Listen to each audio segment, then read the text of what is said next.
fucked it up. Because Tony forgot to hit the on-air button. You gotta hit the on-air normally button. I hit. Normally I Well, where's press. all the stuff with our faces and shit that's usually there? Oh, I just need to click on some shit. Yeah, click some shit.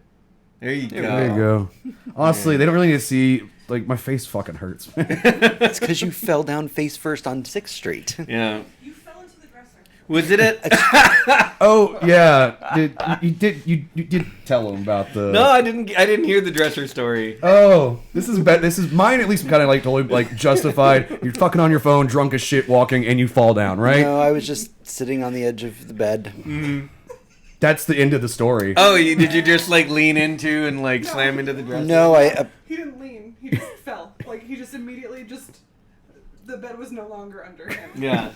And then head first. apparently my people needed me. Is the- It's like from a backwards perspective, it would look like you dove. It would look like I was like, like when people like skydive, but they like go back first. Oh, yeah. Apparently that's what it was. It was just like fall backwards. And that's actually what I did. like bruises on his knees are worse than the bruises on my knees. Yeah, my That's- legs are pretty messed Okay, up. because when y'all were messaging me at around 10 o'clock, y'all looked okay. Oh yeah. Yeah, Things escalated quickly. after 10 o'clock, things got really crazy. We ran into the girls that were. Somebody was having a bachelorette party, but they divided all their friends into groups of 3 to go do a scavenger hunt, which is kind of like the cuntiest thing you can do for a bachelorette party. I like these 2 friends, and the rest of you go fuck off with each other. Like, that is super bitchy.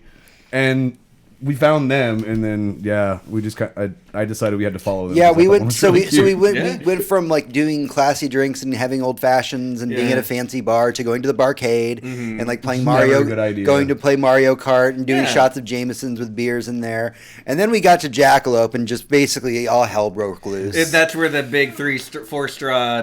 Yeah, that's where drink that right? came. There was like a 60-year-old man celebrating his birthday, and he ordered one, and James was like, "I need that." Oh Lord. And so he went and got it, and it was basically Hawaiian Punch, but alcohol. Oh yeah, no, Yeah, no, those it's- fish bowls will kill you. Yeah, Yeah. it's like 151 in Hawaiian Punch. That's all it is. Yeah. It is just whatever the fuck they put in those Slurpee machines at the 7-Eleven, and then fucking alcohol. Yeah. like upended Yeah, no, and we bottles of downed alcohol. that entire thing like 30 seconds. Oh, yeah, It was it like, was- suck, while done. you guys were in it, I was like, that's already really empty. Yeah, that was. Yeah, and that was just the 3 of them. I think the girls. I think the There girls took was a like sip. a 4th straw just hanging there. I was Yeah, that like, was ours. I know there Yeah. are we women took there a with you. sip, and then we were like, "No." This is made of bad choices. Yeah. Needless to say, bad decisions were made on 6th Street. Yeah, that's always what happens. This is the Yeah. problem with like discovering that Lyft is a thing. Oh yeah. No, Yeah. that By is way, the no, worst. Yeah, this was supposed to be like a drink and nice dinner Mm-hmm. until they found out that Lyft exists. Oh yeah, no, of course. I mean, I went to a thing. I mean, we've seen drunk Hector, which is Lyft Hector. Yes, it's 100% lift Hector, or get lifted That by motherfucker's Aaron riding his bike to out in the middle of your the field. car. Not joking. No, he is. He's going into the woods. Fuck. He's gone now. Hi, people in chat. How are you doing? Trailblazing. That was fucking weird. There's That just a guy was hanging out weird. in the woods with the bike and riding in the field. But yeah, I think it was a couple weeks ago. I went to this beer festival. And Jesus, like, I got there by Lyft and I left by Lyft because I knew I was going home stumbly. Yeah. And I was beyond stumbly. Yeah, no, I was still like when we were at the barcade, it was still pretty chill. Like we did the shot of Jameson, I had yelled the at that beer. one guy It because was he called me a fine. Trump supporter, so I had to I yelled at him. But then yeah, we went to. How dare you? We went to Oh no, Jackalope. I went full Tony there for like a side. It was- We almost got kicked out. Yeah. And we hadn't even gotten our drink. and then I immediately turned around, stopped, and walked to my friends. Hey, how's it going? And, like, he's. I'm like, yeah. we got sloppy. No. We got sloppy Yeah, on 6th. fucking. And then like when we were in Aaron's always there, the adult. I was like, where the fuck is Hector at? Because I miss drunk Hector. Drunk Hector hasn't been hanging around for a while. Yeah, I got all. But it's like I want drunk Hector, but I don't want drunk. I'm gonna touch your hat, Hector. There's a gradient there. Yeah. And it's like you want this side. Yeah, I of want drunk I want Hector. this side, not hey hey. All right, let's get this show going because I am in a lot of We pain. got definitely white girl wasted. Oh, yeah. I most definitely did. I spent the Now last. we're even. I had Yeah. 3 days of basically blackout drunk. I have a pretty. I put it in I put it in group chat one time, but I have a story about like the most wasted I've ever been that I will not tell on air. probably a good thing. I mean, we already know that But we were. I never, did fall into a thing, Okay. so I did that. It'll make You've you joined the feel fall better. club. Oh yeah. Nice. Well, James made a valid point though. We are no longer allowed to be in the fall club because we're old. We are old. Yeah. Being in the And fall now club is bad. it really hurts. Yeah. And it's going to, like, I know my lips going to take a week to fucking heal. I know Tony looks like he'd got into a fucking fight, doesn't he? Yeah, he does. The first You thing got I into a thought is, fight with someone falling punched down on you your in the face. mouth and eye. That's what was my first thought. Now I know it was a sidewalk. No, it was actually 6th Street. Yeah. He was in the middle of the he road. had a fight with 6th Street and lost. No one wins 6th Street. That nobody There's wins that. No one Hey. has ever won. Hey. Those snakes won 6th Street. That's it. Hey, Oh, did we talk about you the break snakes? your phone? No. Then you Phone's won fine. that fight. Phone's perfectly fine. Yeah. I held it. It was like, oh, cool. Phone's great. If you'd have fallen and shattered your phone and hit your face, that's a lost fight. But your phone survived. Phone survived. Face, not so much. You were holding your phone. It'd be Yeah. different if it was just in your pocket or something. Yeah, no. The case is fine. The Yeah. screen is fine. Nothing happened to my phone. I don't know how. I was like, okay. That's what happened. Drunk you was like, no, phone, save yourself. You cost more than my face. And then you were sad when you had that thought. Yeah. I don't know what thought I had directly after that. 'Cause There were I thoughts. think the thought was, ow, I need to stand up now. If I don't stand up, my lift will This is pick what, me this up. is what happens I when we couldn't, leave find, you alone. I couldn't find my lift. I got in a car with I'm not sure if it's a Lyft driver or not. Some dude that Nice. didn't really speak English, nice Hispanic dude, drove me home. I think it was my Lyft driver. This is what happened when I leave him alone on 6th Street. Yeah, yeah. All right, let's do the show because Yeah. I'm in pain. Showtime. Yep. Alrighty, got the headphones on. I didn't even listen to the test recording. I just looked at it and went, "That's Probably fine." I'm sure it. I'm sure Chad will tell us if yeah, it's it out. looked fine. And I could see that the mixture's on, so they can hear us. Yeah. Yeah. So yay. Also, boop. Dope. Why did it show? What? Why is the chats two? Both of them are wrong now. Who knows? I don't fucking know. Like I'm getting part of it, but I didn't get the Interesting. the thing. Hey, mine didn't show up. There it Oh, is. there it goes. All right. I'm never wrong. I'm always right. I'm always 100% right. All right. When does being a fan of something go too far? Adventurers, gear up for an all-new episode. Real quick, Tony, Yep. did you want to use that as the intro, or did you want to do what you wanted to do as the intro? What did I want to do? Because I can't remember. I don't know. You had some audio file about entitlement you were going to put in there. If you can't remember it, then we're not doing it. We're just going to When did I say this? probably on Friday, so we're just going to assume we're going to go with this take. Oh yeah, when we were sitting at Jackalope, and it's like the place I go to. Yeah. If I'm before waiting on a concert to start, that's where I go. Yeah. All right, let's just go ahead and keep going. God, now I want to know what the fuck I thought I had. Well, you'll remember I eventually. don't. No, I won't. I have You literally drank been- it away. I've literally been blackout drunk twice since then. Okay. Greetings, adventurers, and welcome to the show. We are the Surly Nerd, your one-stop shop for geek news that might have flown under your radar over the last week. I'm your host, James, and sitting across from me is the producer of this fine show, Tony. Hi. And with us, as always, is our third tier host, Hector. Howdy. All right, if you are new to our show, hey, welcome. This week's Boss Room, we're going to be talking about the concepts of fandom and fan entitlement. But before that, we have the Weekly Raid, which is a recap of all the nerd news that's fit to rant about for your ears. Don't forget that you can keep connected with us at thesillynerd.com. You can follow us on those social media platforms and even donate to the show.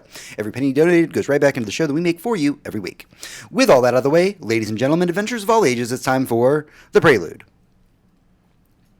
Yeah, like the one stumble, but it's fine. Yeah, You it caught- happens. You caught it like right away. Yeah, it's good. I was like, wait, are we gonna? No, we're not. It This lets is fine. people know we're human. You know, Yeah. It was It's- too clean, I yeah, think. Yeah. It's like the glass plate with the little bubbles in it. It's like, oh, that's nice. Yeah. Little imperfections. You're just fight clubbing it up over there. Mm-hmm. Just like you're handcrafted by whatever indigenous people Of plates. of wherever. Yeah, The IKEA furniture. yeah. We are the IKEA furniture of people. Yeah. We were put together by idiots. Yes. I have work one. right. You sent it to me the other week. It's a hectare. That's right. It's the IKEA thing that I sent you. All right, I got my drink ready. I just feel like we need should to have the make that Game my- of Thrones theme through the entirety of the We're not last going to be talking. section. This actually isn't that much about Game of Thrones. I know, but just based on everybody bitching. We could last just have the night. theme rolling in the background for the whole like hour and a half just to annoy the shit out of people. Alrighty. Prelude. All right, this is the prelude. This is what we've been doing with ourselves this week, what we've been watching, what we've been playing, what's been occupying our free time. We got a bunch of stuff to talk about here. So, Tony, why don't we start with you? The one thing I really wanted to talk about was that a show happened to end this week. Yeah. And it was The Big Bang Theory. Yeah. And that is, I think, is a fucking important thing. That show was on air longer than the Marvel movies have been in existence. I'm so glad that show is over. Some people just didn't like it. That show That's was fine. an insult to comedy. It is. First of all. But also, there are elements to it that I very much enjoyed. It was the first time we've had nerd culture being portrayed on screen. Even if it's being done incorrectly, even if it's massively funded by DC, because apparently Marvel Comics is all they talk about but never show, and they don't own them at all. They only have action figures from DC. It's really weird. But the show was on for like 12 years. Yeah. It had a lot of episodes. And I mean, the ratings showed that people wanted to watch it. Yeah, it got its spinoff, which is weird because it's not like another show that in the same vein. It's a prequel to the whole thing. It's like a Wonder Years I have a show. counterpoint, and I'm going to try really hard to be as sensitive as possible when I talk about this. But I feel like this show's portrayal of nerds, it felt a whole lot like blackface to me. Every time I watch this show, every neuroses portrayed, whether it be someone's Asperger's or someone's social anxiety disorder, it was always played for a laugh. Yeah, It was always played for a laugh by a laugh track. And the thing about that is we have had nerd culture displayed incredibly well at the same time the show was on the air by Community. And everybody else and everybody's foibles was played as endearing and as a part of their character, and it made them more interesting for those reasons. And I completely agree with you on this, but unfortunately, a Community, while it is a beloved cult hit for us, was not a hit overall. The show is, I think, superior to that of Big Bang Theory, but Big Bang Theory had a every person quality that people who had no idea what was going on in Batman at all could watch that show and be like, I remember watching a Batman movie once, this is funny. Or, oh, my nephew, he likes some computers. I can watch this show. My mom likes this show. That's what her understanding of nerd culture comes from that show. And that's why it was so successful. But part of me just liked watching it because it was representation, even if it was incorrect representation. And I think you might be right there, because my mom also mentioned the show to me at once as a way to try and reach out. And I was like, oh, that show's terrible, but I'm glad you like a thing. But no, you're right. It did kind of, even as flawed as the portrayals may be, did kind of introduce comic and game and nerd culture to a group of people who would not have been exposed to it otherwise. So I see your point there. Yeah. So it does have some cultural relevance, and it is a big deal that it ended after the time it has. 12 years is a long time for a TV show. Yeah. It is. Tony, anything else? There's other shit. That's really all I want to talk about. All right, Hector, I've been really excited about this all week. We're going to do something that we've never done on the show before. All right, adventures. Hector and I are going to have book club. Book club. So you got to read We a have book. a two-person book club. Yeah, we can. We're you doing sit there it and be right quiet. now. You didn't read the book. So That's just because you didn't have a book club, you both just happen to read the same shit. So I recommended a book to you recently. That's right. And so what is this book and what is it about? So Slugfest is about the rivalry between DC and Marvel Comics, going all the way back to the respective companies' origins. Even though DC started so much earlier than Marvel, they basically detail their history and then start with, and then Marvel was formed, and then immediately the bitch fest starts, and it's amazing, fun reading, and I loved it. Now, I've read a lot of books on the history of comics, but never was my first. But never tackling this specific subject. It's always kind of here's the grand history of comics, and it kind of encompasses everything. Or I've read a history of DC or a history of Marvel. Right. This is taking a very specific look at what their rivalry is and what it did to the two companies, for better or worse. So with that in mind, what are some of the fun facts that you learned to tell our audience out of this book? Well, hell, I mean, there's a bunch of them. My favorite moment in the entire book was when the author is describing the first time that drug use really became an issue in comics. Like, someone portray, like, you could say drugs are bad, etc., but showing someone, even for the purpose of a drugs are bad story, doing any drugs at all was an enormous no-no. And someone portrayed it, and it became a very big deal. And the Comics Code, the authority, like, came in and was like, grr, and Marvel was like, oh, we're freewheeling dudes, we're gonna go there with our stories. And fact was that someone's DC run a few months earlier was way, way worse. There was actually Speedy on the cover of either, I think, not Green Arrow, but something like it. I believe it was the Green Arrow, Green Lantern Oh, that's merger. right. That's right. It was a Green Lantern, Green Arrow crossover. And there's Speedy on the cover of the comic doing heroin. Yes. Yeah, and People forget that that's a fucking thing that happened. yeah, it was awesome. There's a whole bunch of like hilarious rivalry stuff between the DC and Marvel crew. The book has very heavy on quotes from people who worked in the industry at the time, talking about how, man, those guys were a bunch of fucking assholes, and yeah, we got them pretty good that time. Like, yeah, it's a wonderful read if you're at all interested. One of the things I do want to point out that was one of my favorite parts of the book when I was going through it was spies. Actual literal spies that would go over to the other company and were paid by like DC or Marvel to spy on their competitors. Like to this day, there is a people do not know which came first, Doom Patrol or the X-Men, because they came out so close to each other and they're so similar in concept. They're the same fucking thing. Just and they're just like, one just happened to become more successful than the other one. Yep, pretty much.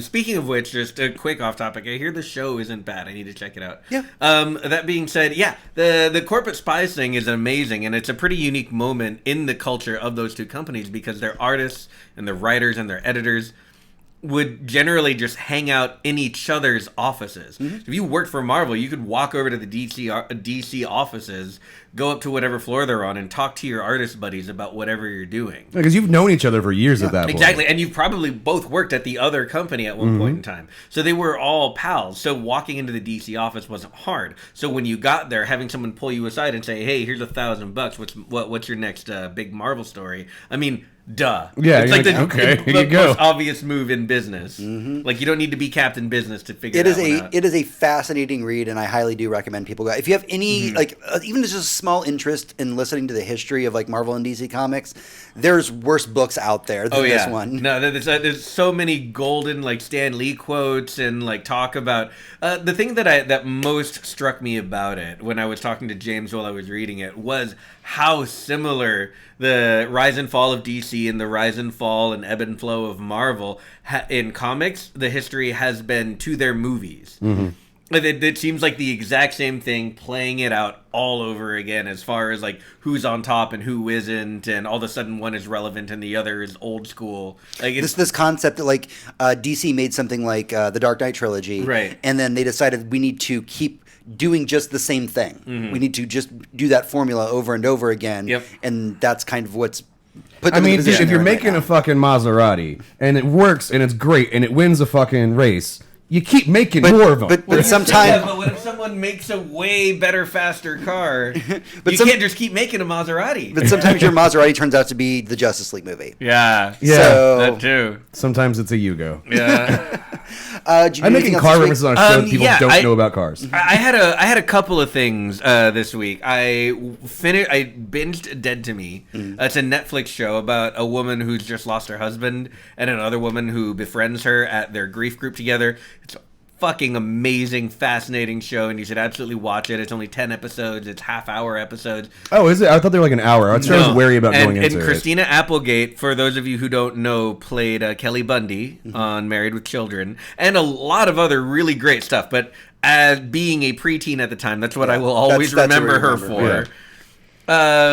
Is an acting powerhouse in this show. Yeah, absolutely. She is incredible. So that was one. I watched the second Lego movie this weekend. Oh, okay. How was it? It was better than a lot of people said it was. Everyone said like it's good, but it's not as good as the first one, and it's not as good as the first one. But I liked the message more because it was more about the relationship between the boy and his younger sister than it was about him and his father. Okay, and that was way more impactful for me. Okay. Have you watched the Netflix now has the Hateful Eights, but the epic 4-hour cut? Not yet. It's on my list. I did do that. Okay. So if you want to watch a 4-hour version of a Quentin Tarantino movie, Netflix has you covered. I want that so bad. I hear they're doing something similar to Django, actually. That would be awesome. Yeah. I mean, Quentin Tarantino, he's actively making another movie right now, amazingly enough. Yeah. But he's still re-editing everything he's already done. So I was just drunk enough after I finished Lego 2 movie and being all like, obviously emotionally impacted by the Lego 2 movie, but also really in love with Legos. I like immediately switched to the Lego episode of Toys That Made Us afterwards and just like watched the whole thing, and I was was like, it was a Lego day. That was great. But let's you see. didn't build Legos while watching Legos and then watching more I don't have Legos. any Legos. I do want that fucking Stranger Things set, though. I don't know if you saw that. Everybody wants that, and then, but it's Oh. $200. That's okay. I'll keep my stuff fairly short here. I played through the Stanley Parable, which is a game you can play in about 10 minutes. It was a fascinating little game if you're into the minds of a game developer and how the game developer relates himself to the audience. It's a very meta story about that. So that was enjoyable. Played Stanley Parable. I finally got around to playing Transistor. Yeah, Transistor. Came out 5 years ago. I'd been sitting in my queue for about that long. Yeah. Super Giant Games, the people who made Bastion. It's cyberpunk. It's got this beautiful score to it. Everything about Bastion that I loved between music and voice work and all that. And it's just cyberpunk and a girl with a giant sword, and it's fantastic. Yeah, it's Like- the year that it came out, it was, if not my game of the year, because it came in 2014. Something like that. Pretty yeah. close to my game of the year that year for sure. But goddamn, it's a wonderful game. Yeah. When I saw that he was about to start playing it, I actually started replaying it, and I'm remembering now how like the music and the art and everything come together to form such an awesome game. Because we haven't even talked about the gameplay, but the gameplay is thick. It is very thick. It is like it starts you with a very simple battle Trailers system. do not do the battle system justice. No, they don't. It starts you off with something very simple, and then you realize quickly how complicated it's going to get, and you just get this big grin on your face, like, "Whoa, I can do anything." Yeah, it's kind of that Matrix like Neo moment. Yeah. You're like, I know kung fu. Yeah. When you're like, wait, I can just like combine all of these things, like, because you only have like 4 abilities you can use at a time. Yeah. But all. You But can they can all be augmented with other abilities that you have, Okay. and they can all. So and like, each- I'm in my mind imagining like a better version of Force Unleashed. Because you could, in Force Unleashed 2, you could combine a lot of powers and Yeah. do ridiculous shit. in Right, that right. game. Well, think about if you had a power that just hit really hard, right? Yeah. And you had another power that, say, like, fired like 2 or 3 projectiles. Well, if you make the projectile one the sub of your hit really hard one, your hit really hard will now split in 2. But if you make the hit really hard one a sub of your like other one, it'll do something completely different. They all affect each other, and each slot, each of the 4 abilities you can use, has 2 sub slots, and you have abilities that. This is literally just telling me, here's Yeah. a game for min-maxing. Yeah. You're going to have a lot of fun when you figure out exact But damage it's so much numbers. more clever than that, because there are powers you have where you can turn things to your side, where you can make things invisible, where you can just summon a friend. Yeah. You summon a dog. Yeah, you can summon a dog, and the dog is super cute, and he eats things for you, and you can augment the dog with like, it's huge. Seriously, Transistor, if you have not played it, please pick it up. It is. I wish I had played it when it came out. Like I watched the original trailer, and I'm like, Yeah. oh, I'm totally going to get that, and I just sat on it. Yeah, the indie So- games, it's easy to buy and be like, I can't wait to play that, and just get overrun with other stuff to play. Yeah, so absolutely, definitely Transistor a pickup for everybody out there. All right, that's everything we have for the Prelude this week. We're going to take a small break. When we come back, we'll be going into our news roundup in the weekly raid. So much news this week. So I really didn't look over the notes like I ever do. It's fine. I only have like 6 or 7. Yeah, things Are we in here. discussing that There's a lot of news today. Yeah. Borderlands got taken down from the Epic Store? No, I didn't put that in here. Oh yeah, that was. I mean, that was Epic. I think The Epic Store- really just had a fan backlash. The Epic Store flubbed their first sale like really badly, Yeah. but it was a really stupid mistake to make. But it's honestly not a huge deal what happened. It's just it was a really stupid mistake to make, and they made it very public. Yeah, which team was it that was the first one when they put their sale up? And within like seconds, they're like, "And fuck you, no." It was Paradox of people doing Vampire. Yeah, Oh, I think yeah, it was yeah, people that's doing what it is. Vampire because it would literally They went discounting nope. the game by a huge amount before it had even come out. So when it comes out, everyone's like, "Oh, they raised the price." Like, Yeah. just hard no. Yeah, that was just. Yeah, no, that was like you didn't approve us with us. Yeah, Yeah. They didn't. That's exactly. They didn't approve it. They didn't opt into the sale. And Right. so, like, why is our game that we just like? Yeah, it was literally like Yeah, 2 Epic seconds. decided all of these titles are discounted without talking to any of their publishers Yeah. or any of their developers. I mean, That's not how So- you do business. You're right, and Steam. This was never an option for Steam. They didn't have to learn this lesson. You have to because- opt into sales with Steam. Right. When they had their first Steam sale, they were like, yeah, there's like 1,000 games on this thing. I don't want to call that many people. Yeah. Can we just like tell them we're doing it in an email and see who wants it? Yeah, like just send an email blast to all their fucking their Yeah. people, and they can be like, "Yeah, Hell yeah, sale. How much? I don't know. 30% sounds good. you just make up a number. We don't fucking give a shit." Yeah. We're Valve. We literally just make up things. Yeah. If that is true. As we go along. All right, Notice ready? there's never been a 3% off sale. Mm. I wonder why that is. Conspiracy theories abound. Yeah. The Weekly Raid. Hey, adventurers, welcome back to the show. This is the Weekly Raid. It's our news roundup for the week. All right, so we're going to kick things off talking about the World of Darkness. We've been on this train for a while. It's because it's something that I love, that Tony loves. I've gotten Hector on board with it now.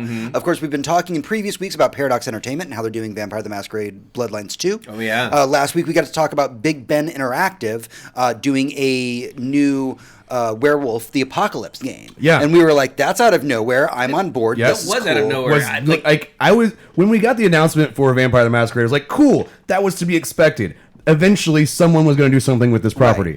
And then you're like, but here's Werewolf. You're like, okay, that one, though, that was not expected. That I did not see coming. So, and to blow the balls off this even more, like, Big Ben Interactive, the ones who announced the Werewolf the Apocalypse game, this week announced they're actually also doing a Vampire the Masquerade game. It's going to be a narrative RPG. We don't know much about it other than the fact that it's like going to be very story heavy. It's amazing whenever the makers of Eve got the rights, they just, and then flopped.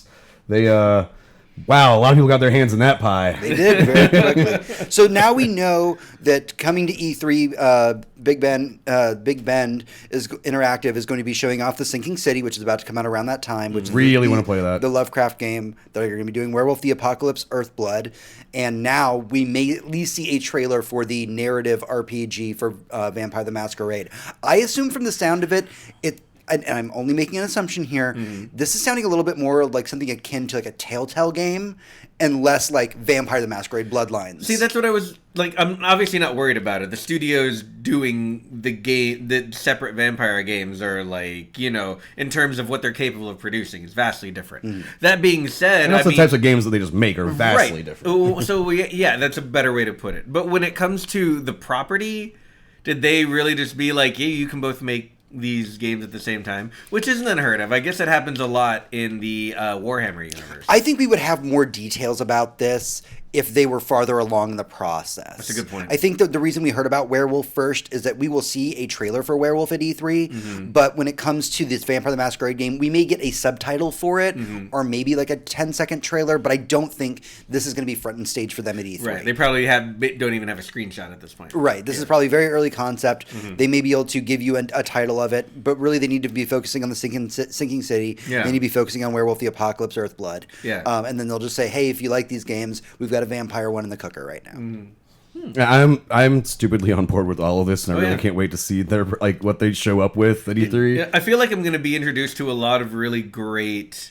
RPG style worlds in the next couple of years. We got Cyberpunk coming out, we got Vampire coming out in a lot of forms. Apparently, I think I'm glad that we're moving more into this section of pulling stuff out of like D&D culture, right? Because we've kind of done all the fantasy stuff to death at this point. Yeah. So moving into Cyberpunk and moving into like, you know, underground vampires is super. Oh yeah, cool. I mean even I'm that last run of Shadowrun games that came out were really excellent. Yeah, I mean, agreed. I mean, and Weirdly, I kind of coexcited with the actual history of these games. Shadowrun led the charge. Everybody else kind of came out afterwards and got way more recognition. Even fucking BattleTech got a really solid game from Harebrained Screams. Like it's a good adaptation of the board game without you having to have 5 million fucking books. Yeah, you know, which is one of the things I always appreciate about Shadowrun video games because, good God, the rules to Shadowrun are bad. They are they are so bad. Like 6th edition's about to come out like in like a couple weeks,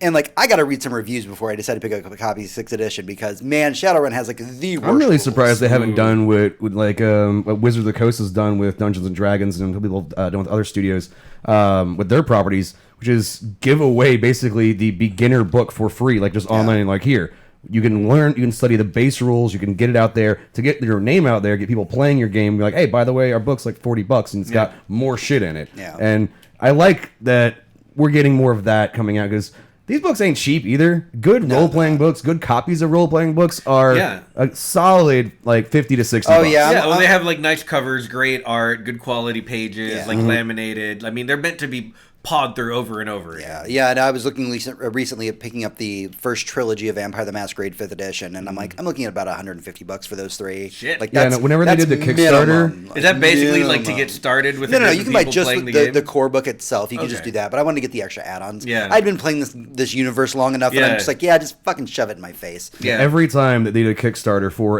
basically a reprint of their old copies, when they brought back the old system, I was like, fuck, I really want that book. It's gorgeous. It's $95. I'm not doing that. I've got a copy of the green book in my room and like 2 copies of the gray book, and maybe the pages are falling out, but I don't give a shit. Man, this is me every time a new From Software game comes out. They always do these really incredibly beautiful game guides, and I don't fucking need a game guide. Yeah. No one needs a game guide. It's 2019, but these are the most I can beautiful literally just ask books. Reddit or Twitter what the I can answer ask is. Alexa in my living room, and Yeah. she'll tell me.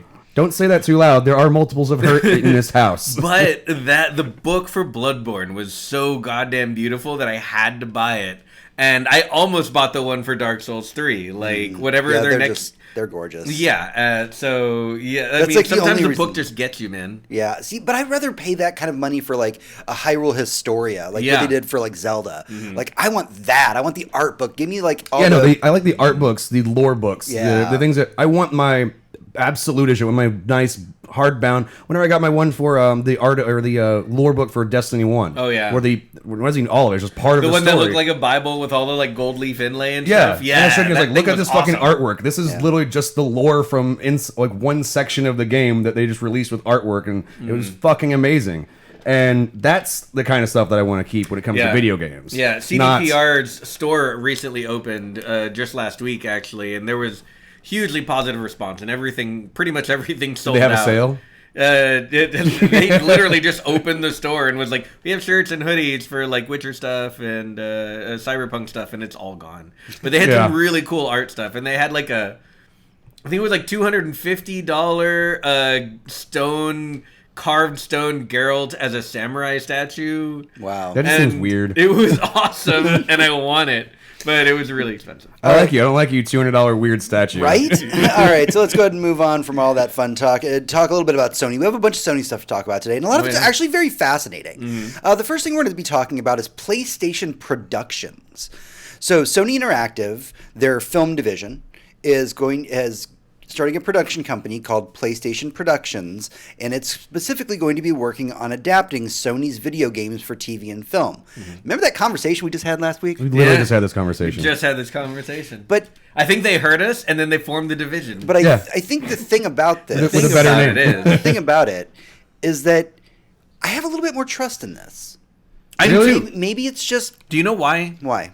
Because it's TV people charged with making media, meaning like charged with greenlighting projects, looking at all of this untapped IP and going, what will make a good story? If it's some guy Like who it's the goes, film version of Last right, of Us, right. right? If it was some random director like who played House of the Dead and was like, I want to make a House of the Dead movie, it's like you don't understand anything about this video game, and Right. apparently not much about movies either, based on the movie you produced. But this being and this is going to be weird for me to say because it sounds very corporate overlordy, but the people that they're tapping to look at these IPs for potential movie and TV franchises,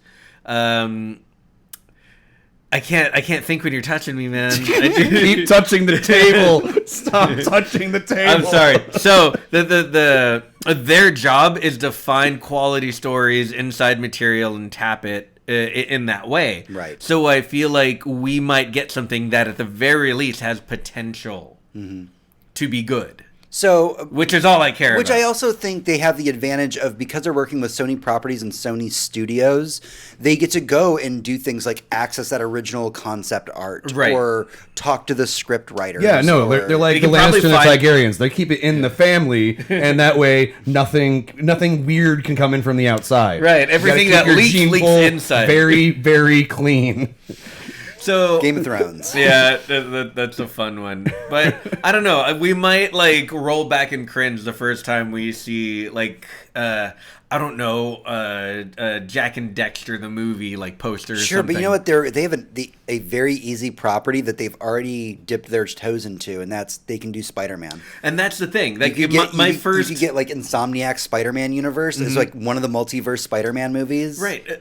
My first impression, as soon as I stopped thinking, "Oh God, no, not a Crash Bandicoot movie," my first thought was, "Jesus Christ, they really did just make Into the Spider-Verse." And it's not even that I want them to use all the same like characters or animation or anything, Right. but the love they put into that movie. If they took a franchise like Ratchet and Clank or Jack and Daxter or fucking Spyro the I Dragon, think Ratchet and Clank did have a movie. yeah, but like a real movie. I mean, they could even like in theaters and To shit. be fair, they did. there's ways that they Nobody can watched even it. do things like The Last of Us. You And didn't. if Other people did. They could take something like The Last of Us or a God of War and figure out how to make it into they like could a do feature film. so much with the reboot of God of War. They could do everything. I mean, think with about that. like Infamous is like a TV show. Oh, dude! That's another thing I did for the prelude. I started playing Infamous again, just to mention that. But I wanted to do an evil run. But anyway, yeah, Infamous would be amazing as a TV show. You could Yeah. do so much with that. Yeah, you talk about the initial incident that sets it all off, and like Mm-hmm. him kind of trying to in the first season coming to terms with his powers, and You'd have like cameos from like Cole McGrath and Drebin or whatever his name was. Yeah. from the Okay, second these are game. all That'd be really great. good ideas, and we don't know what properties they are going to be working with Sure. for Yeah. a while. Yeah. But I think that this is the first time that we can look at something and genuinely go, it could be a disaster. We literally did a podcast about this last week. Yes. But there's also a lot of possibility for this to be really good because Again, people care about these What products. I really liked about was what Hector was saying is this is Sony Entertainment. This is a company that has Yeah. a three-pronged approach to making money. Make TVs and overpriced laptops, make movies and TV shows, and make video games. Two of those things actually make a lot of money. One section just is really overpriced TVs that are really shitty. They don't even actually make. LG makes all of them. But Some of those TVs are great, and they're made by LG. yes, for way cheaper when you buy them as the LG model.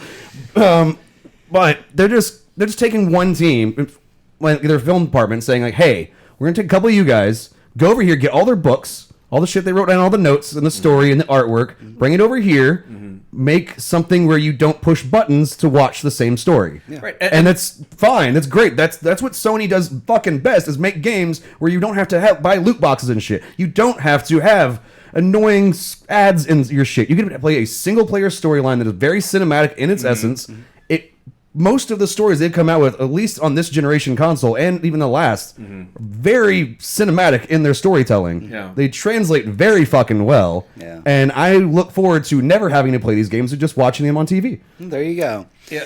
All right, so we have, like I said, we have a lot of Sony news this week. Next up, we're going to be talking about Sony and Microsoft. Yeah. Together forever. Lord, this is the weirdest. This is some news, even to Sony. By the way, This is- do you know what? Or is this part of? Do you have that in the notes? I didn't have that in the Oh notes. no! No, I know- So I know yeah, what we'll you're get to talking that about. afterwards. Yeah. Keep going, please. So it was announced this week that Sony and Microsoft are going to be establishing a partner based around their gaming services, respectively the cloud-based things. Streaming. So we of course know that Microsoft is working on their xCloud. Sony already has their established PlayStation Now, I believe. Yeah, they have that, It's and a little and rougher on the edges, but it's still And that Yeah, I viable. mean, currently it's functional. Currently, the PlayStation Now system runs off of AWS, Amazon Right. Web Services. The new future one will run off of Azure, which Azure? is Microsoft. literally the second largest cloud infrastructure in the world, next to AWS. Yep. So it's kind of And so Google Stadia, of course, is going to be really rocking that, AWS stuff. So this goes back to this earlier in the a few episodes back. We were talking a lot about the future of streaming and like what everybody can do to play catch up. I did not see this one Stadia really was going to at least have a tech advantage because Yeah. they've got the bandwidth and everything Yeah. to really do what they need to do. They got that but Google Sony and infrastructure. Microsoft saying they're teaming up for this means they're fucking not. They're trying to kill them. Right. This right strikes now. me as like the smartest move both companies. All can right, make. so a little bit of backstory on this conversation between Sony and Microsoft started a little over a year ago. That Microsoft, we don't know who came to who. I think it was Sony came over to Microsoft and were like, "We know you're working on something. Yeah. Could we like work together? Could we'll figure something out?" And after meeting each other quite a few times, they eventually, about a year later, came out and said, "Hey, we're going to combine this together for just the future of gaming, the future of technology together, Right. Because it's in everybody's best interest when you play nice, right? Yeah. Sony's finally maybe figuring this out a little bit." Hopefully. And unfortunately, nobody told the team at Sony that does their No cloud. one told the video game people at Yeah. Sony. All the people in charge. All the people who do PlayStation Now and do the already existing service. AWS, they had to be like, "Hey, you're switching to Azure." Bye. Yeah, they actually thought that we're just out of a job instantly. They had to come in and reassure them, like, no, you're going to work on this. We're just changing the thing that you're working on. So the reason this seems like such a smart move to me is because of Google Stadia. Right now we're all, as gamers, incredibly skeptical, right? But if we turn it on and it works, it's the best gaming platform on the planet. Right. Period. Until somebody comes out with one that has even lower latency and faster and better graphics. Well, of course. But if they turn it on and it works, they are the king for probably a year, maybe 2, depending on how fast everyone else can get their shit together. Yeah. Sony would have never gotten their shit together. Like it's not their area. Right. So knowing that Microsoft has the infrastructure to really meet this problem head on and to try and match whatever AWS is going to crank out for Google. Yeah. And having Sony be like, we will totally shove money up your butt if we can like climb onto that platform. This is the smartest move everyone could have made, because I'm sure Microsoft doesn't want to tackle this on its own. Yeah, I mean, and I'm sure Sony is like, please Microsoft gets to let go us in. like, Because hey, let's look at the tech you've already built for PlayStation Now. Yeah. See what works, see what doesn't, and we can go from there. the reason Yeah. why I brought up that Microsoft Azure is the second largest cloud platform in the world is because Microsoft already knows what they're doing when it comes to the infrastructure. They're spending billions of dollars on networking and Right. systems and servers and the Yeah. buildings attached to them and everything else. They know what they're doing when it comes to that. Right. And with their money and with Sony's money, they can really develop the technology the way they're going to need Yeah, to. the software that we're surpass going their to need competitors. to do this, which is what Microsoft's been working on their Xbox side, is the software for just game streaming. But I think with Sony coming in there and adding in their flavor or trying to make their version of it, it really just kind of helps out for all of us. It's kind of like game engines. Whenever you get one company makes a game engine, other people are like, "Hey, we made things for your game engine and made it better. Can you just put that code in here?" And we go, "Yeah, we can." the world and look was at a- what much better the gaming engine gets. The world was a much darker place when everybody had to make their own individual game engines. Yeah. True. Now everybody just uses like the same 5. Yeah, and I think And it's for the best. Yeah, and it makes gaming faster and easy, game production faster and easier, and Right. higher quality. And that's what's. I mean, honestly, I like it when we have competition. You're right. And This if our is- competition turned into, okay, Microsoft has xCloud and it's fucking amazing, and Google has Stadia and it's fucking amazing, and Sony is literally nothing, that means we don't have competition for another person. And the more like, Google And that's coming the problem. in is fun. It's good for me. And here's why Microsoft really needed Sony behind them, because if we're gonna make money from cloud gaming, you have to have games to play. It's very And if Sony, that's the first rule. And with Sony, it's like, here's our library. Please make money off of this. Then yeah. I mean, we don't know like the hands-on We're gonna get like them in. how that's going to be handled or anything like that. Exactly, but I think we have a really interesting, really incredible horse race that's about to happen between, hopefully, if Google really commits to this, whatever they bring to the table, and we have, Microsoft and Sony trying to form Voltron to fight the giant. I have a question. This is something I can't remember. Then they brought up Stadia. That wasn't run. It's not me run on AWS, right? We don't have all of those details. Okay, yet. because I think Google it does have a depends- massive cloud infrastructure themselves, I think just it not depends Amazon. by I know. region. We also know Amazon is working on their own separate game streaming service, Right. They've tried to enter that, but they've sphere also a few tried to make. times. They tried to make a video game. They still haven't done that. They lose interest. Amazon loses interest in projects really fast. Yeah, I'm just glad that Whole Foods is still around at this point. Yeah, no shit. So yeah, it's going to be a very fascinating little project. But having Microsoft and Sony team up together, I think that it says good things for the future of this technology, because that means they're actually really going to be invested in this, and it's not just going to come out Like of the Hector trash. just said, Amazon gets fed up and tired, and they lose interest in project. Google, notorious for giving up on projects. Yeah, but Google will let a project run to death, and when it's clear that nobody wants it, that's when they cancel Or it. they cancel something that's so amazing 3 months in, everybody loves. Like, yeah, we don't want to do that anymore. This is too powerful. We have to shut this down. I don't understand you, Google. All right, so let's bounce out of the Microsoft and Sony conversation and talk a little bit about comics. So Netflix this last year actually put out their very first comic book, if you didn't know that. Okay. They had tapped Mark Miller Yeah. to make a comic. It was called The Magic Order. I know This that is name. this was part of his deal that with Netflix for Mark Miller's making his weird Millerverse. Millerverse for Netflix, right? Yeah. Oh, yeah. Yeah. I remember this. And so, news. this was a big part of it. So the story behind the Magic Order was that there's five families of magicians who kind of protect the world, and then suddenly something shows up and starts picking these families off one by one.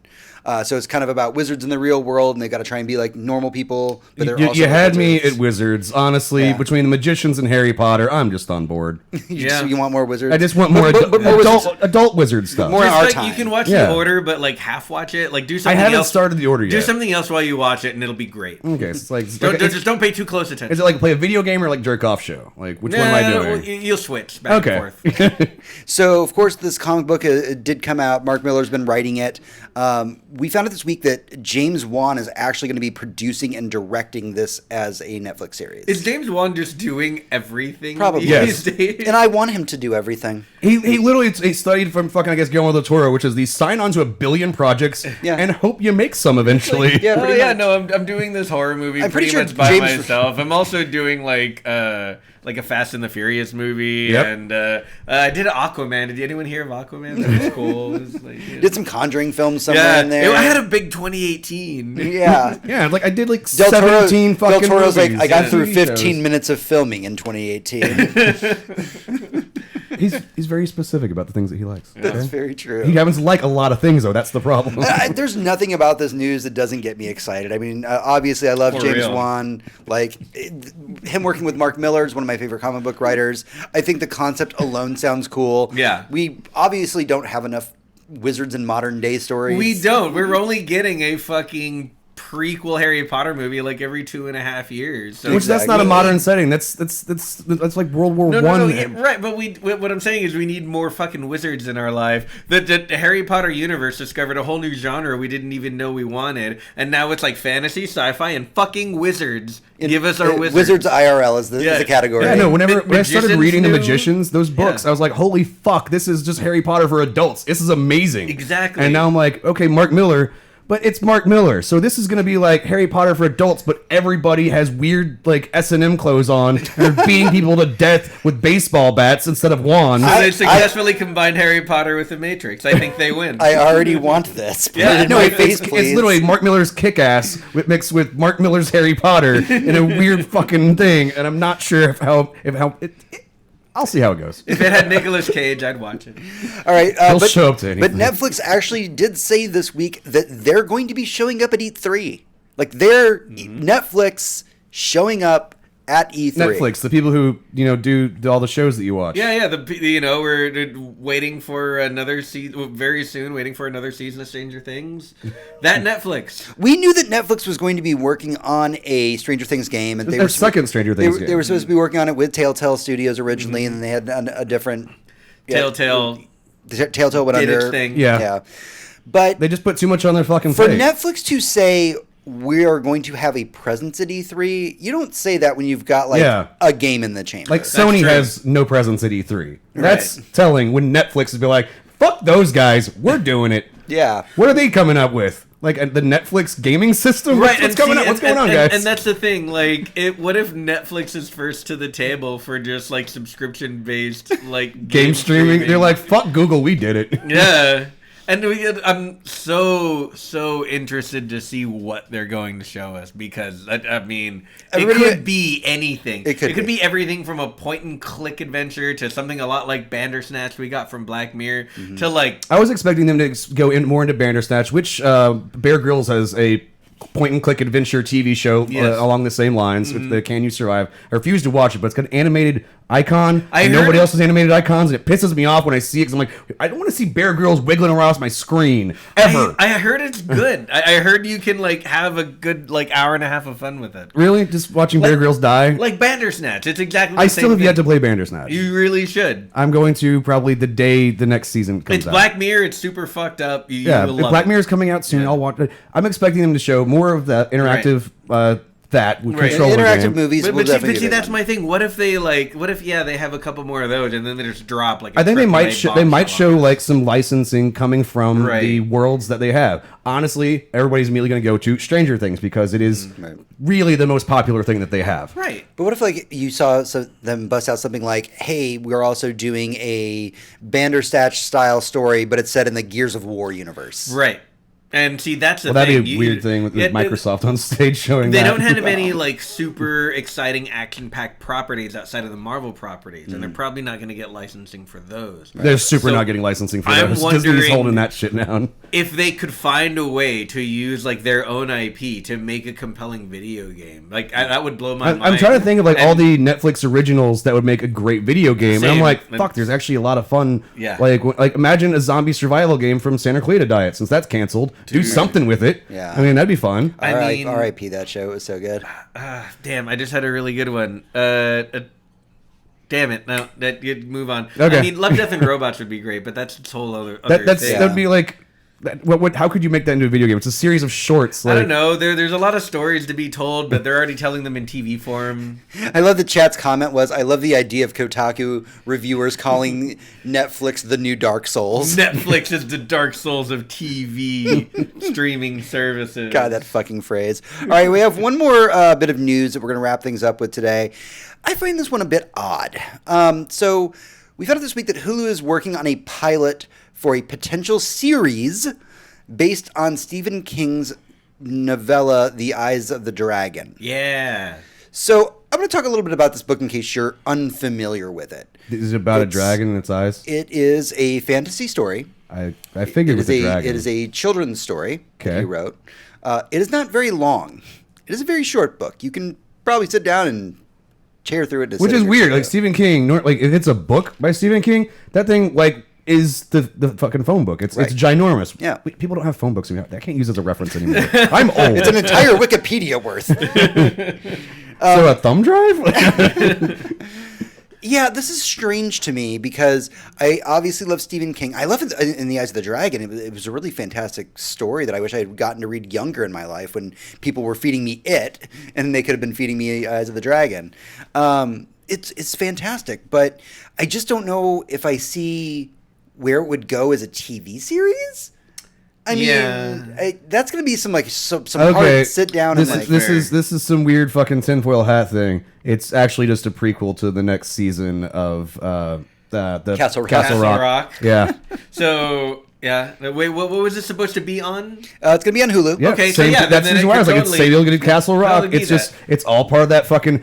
Hulu will eventually turn everything Stephen King's ever made into a world, its own universe. Yeah, is my belief. They've got the producer of It and Child's Play working on it as the new writer- Child's Play or the original Child's Play? the new one. Okay, cool. as the writer and showrunner.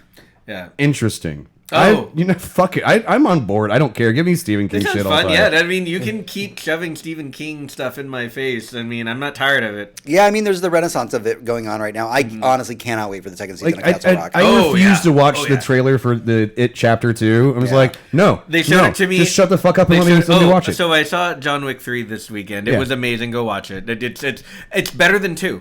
Wow, It's that's better impressive. than 2. That's impressive. But that being said, we were before they had the trailer for it too. Okay. So I was like, I'm forced to okay if watch I'm in a it. movie theater. If I'm in a movie Yeah. theater, I'm allowed to see trailers. But like, It looks really YouTube, good. stop showing me trailers for things that I'm not watching trailers. Yeah. If I'm not actively watching trailers, don't show me a Yeah, trailer. but no, the trailer was amazing, and I can't wait to see it. All right, well, that's everything we have for the weekly Wait, raid. I remembered. You remember Imagine having a Netflix game based on the Umbrella Academy. Cool. Ooh, yeah, Yeah. I could see that. So that was it. That's the one I forgot. That would be great. There's some gaps in the story that they could tell with that. I think it'd be fun. Fantastic There's just a choice. lot of Netflix properties out there that are like, much like Sony. You're like, you could do more with this. You could do so much more with this. Oh yeah. All right, well, that's everything we have for the weekly radar news roundup. We're going to take a small break. When we come back, we'll be going into our final segment, The Boss Room. You can't get ad block on your Xbox, which is where I generally watch right? Just more YouTube. water. Absolutely. Thank you. Like, no, it's Wait, you recycle, right?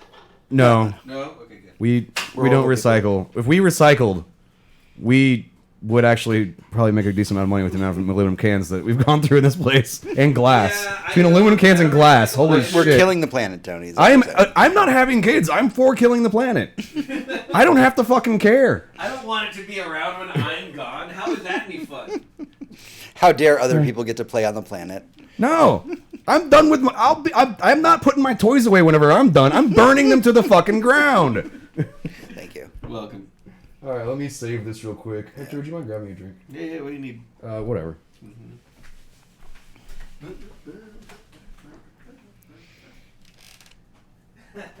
I should grab you one of these signs. All right, time to get angry. I would prefer you didn't, but whatever.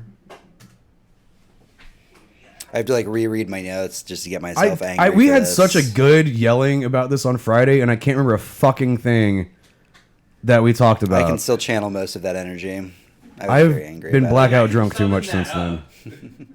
Like, I just don't know. I'm just gonna try and be angry through the pain of my abdomen being on fire. angry. Okay, I like you just gave up probably opening up the thing of Lone Star. Oh yeah, Like, It was exactly look, what it was. bloop, this one comes off the loop much It was easier. like I could do that now. Here you go. Thank you. All right, that is. What is up? How's it going? We're about to go into our boss room, fight room, boss fighting room. It's boss room. Boss and room I'm where we and fight. I'm ready to fight. See, I'm now very- you I'm can't very- say fight too close to me having to say boss room because I'm gonna fuck it up. All right. Yeah, you are. Boss fight room. Boss fight room. Don't. I'm gonna do that, and we're gonna have to keep it at some point. All right. All right, let's do it. Wait. Oh yeah, sure. That's a good idea. All right. Actually, Open let me, up the beers. Let me trade that one out for this one. They are Wait, don't spill it. definitely grabbing the beers, so they're gonna be good to go. Oh yeah. No. We are getting there. We're Fight boss. fight boss fighting the bosses. Fighting the bosses. Boop boop. That's how we're gonna open up now. No, good times. Good times. Boss room. Hey, adventurers, welcome back to the show. All right, on this week's Boss Room, I would like to start all of you off with a little history lesson just to shake things up.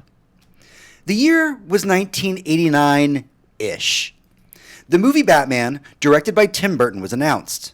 Now, this was an age that's pre-internet for the common man, so when you were angry about something, you had to take time out of your busy day to actually write a strongly worded letter and mail it.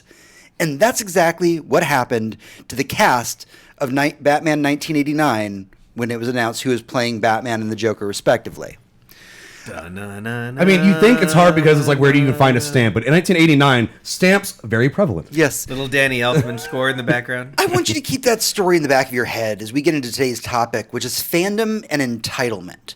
Because what I've been seeing more and more online is that all of us nerds, Us included. Oh yeah. taking the things that we are fans of and acting like we are entitled to help grow and develop those stories when they don't go our way. Over the last week, we've had people make petitions to get Robert Pattinson kicked out of the new Batman movie before he was even officially cast. We've had people make petitions to completely reshoot the last season of Game of Thrones because they didn't like the ending. And Before frankly, the ending actually aired. before they even aired. And frankly, this kind of shit has got to stop. We hear stories all the time from comic creators like Donny Cates who get shit thrown at him because he doesn't write the Venom Eddie Brock slash fiction that people want, and this is becoming a fucking problem. So with my little mini rant over... no, just like, I get that maybe a couple people want that, but like, no. Apparently a lot of the internet does. Okay, The so internet's stupid and wrong. with my mini rant over, now we can get to the topic at hand, which is about fandom and entitlement. So when we talk about fandom, or being a group of fans of something, there can be a lot of negative connotations to that. You look at Trekkies, for instance. So let's start with some positives. How important... Trekkers is the preferred nomenclature. Not if you're using a negative context. Yeah, that's what I was about to get to, unless you're going to make fun of us, which No. is fuck you. So let's start with some positives. How important is a fandom to the longevity of a series or set of movies in this day and age? Impossibly important. It's everything. If you don't have a group of fans, I mean, you go away. You don't have a hardcore group of fans to keep your thing alive because it will get canceled. Yeah, everything will get canceled eventually. That's what happens. What's the difference between a show like Lucifer and a show like any of the other 99,000 that got canceled that year? One had a dedicated group of fans who really wanted the show to continue. Yeah, and they wrote people, they sent things. Look what happened with Firefly. We all love that show. It's fucking great. We love the movie Serenity. Serenity got made because the browncoats banded together and sent shit to all these producers, being like, "Hey, don't let this thing die that we Also, love." lots of letter writing back A lot of letter writing. Still, and but, to this day, Twitter was already around. Yeah. To this day, we as Firefly fans, that's hard to say. Browncoats. Yeah, we as browncoats. Way easier to say browncoats. I mean, we still remember that show as a fandom because we all have a love for it. I want a list of all the other shows canceled the year Firefly was canceled, and for me to go, what? Yeah, you'll the thing is, I remember that one. Yeah, I didn't care. The thing is, after that, Joss Whedon had another show called Dollhouse. Oh, yeah. I liked it. I loved it. It had a lot of people that wanted that. They tried doing a letter writing campaign to try and get it to come back, to keep that alive. And it didn't have the level of love that Firefly did, so it didn't succeed. Right, and then, poor Joss Whedon. Same thing for Cougar Town. I mean, we can just keep going with these, but yeah. Okay, so there's a lot of negative things that you can kind of say about fandom, the obsessiveness, but there's also a lot of good that can come out of being part of a fandom. Let's talk about like the 501st, which is a charity organization where people dress up as Star Wars characters. Yeah. There's internet communities, game clans. Give me some just quick examples of just fandom done right when you just think about fans that make you happy on the internet. Well, you mentioned the 501st, and I like the offshoot of that, which was for the people 405th. The 405th, which is for Halo. It's people that like to dress up as Master Chief and the characters in the Halo universe and go make kids happy in hospitals because Master Chief's there, and everybody loves Master Chief. Yeah. Obviously, big example, the GDQ community. I mean, that's just people who are fans of other people playing games quickly. Yeah. And they raise millions of dollars a year at this point for different charities. Yeah, no secret, I fucking love the game Destiny, and every year for quite a few years now, we've had this Destiny convention where the entire point is to raise money for charity to go to the Seattle Children's Hospital, which is one of the Bungie's main things that they give money to. So they're like, fuck it, we'll just do the same thing, and they give millions of dollars to this charity because you came together because you liked a thing together. You know what's interesting is that chat brings up an excellent point, which is about Twin Peaks. So Twin Peaks is a show that I was very, very little when it came out. I remember my mom watching Twin Peaks, but it was a show that stuck with me. And over the years, I got to watch it and rewatch it and become really into it. And I didn't even realize the fandom around Twin Peaks until the announcement of the next season came out. And all of a sudden, everybody lit up. It was like, man, I missed that show so much. I can't wait to see what he's going to do next with it. The thing that I remember most about Twin Peaks, us being around the same age, is it was so ingrained into the culture at the time, and I didn't realize this when I saw it, that I was watching, and this is how old I was, fucking the Muppet Show. Yeah. It was either the Muppet Show or Sesame Street. I think it was the Muppet Show. Yeah, it would make sense. It was the Muppet Show, and they had a skit called Twin Beaks. And everyone in the town was the little bird characters that they had, except they had two beaks instead of one. And it was just like like Kermit wanders into a cafe, and he's like, "Oh, it's a nice little town I'm in here." It's like, "Yes, things are interesting here in Twin Beaks." And every character was a bird with two beaks instead of one in the middle, and it was like kind of split in the middle so that they did this. And how high were they when they came up with such they a all idea? just like one of them was like a lady with a kid, and they all just had two beaks.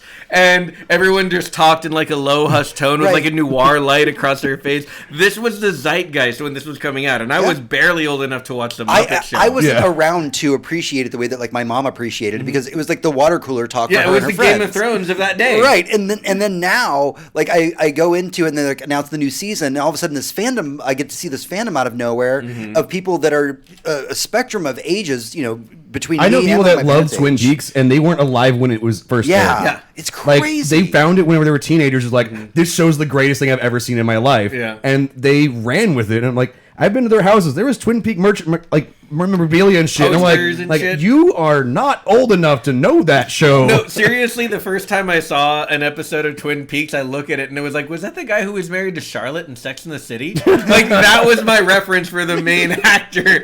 And I'm like, oh my god, I guess he did a thing. All right, so we've had a lot of Had a good career laughs. before Sex and the We've City. had a lot of good fun talking about fandom. And the things that we like, because generally fandom, whenever it's for enjoyment and you care about the thing, but with respect But with to respect. the property and yourself and others. So that It's takes us healthy, right? to the heart of our discussion, which is fandom and entitlement.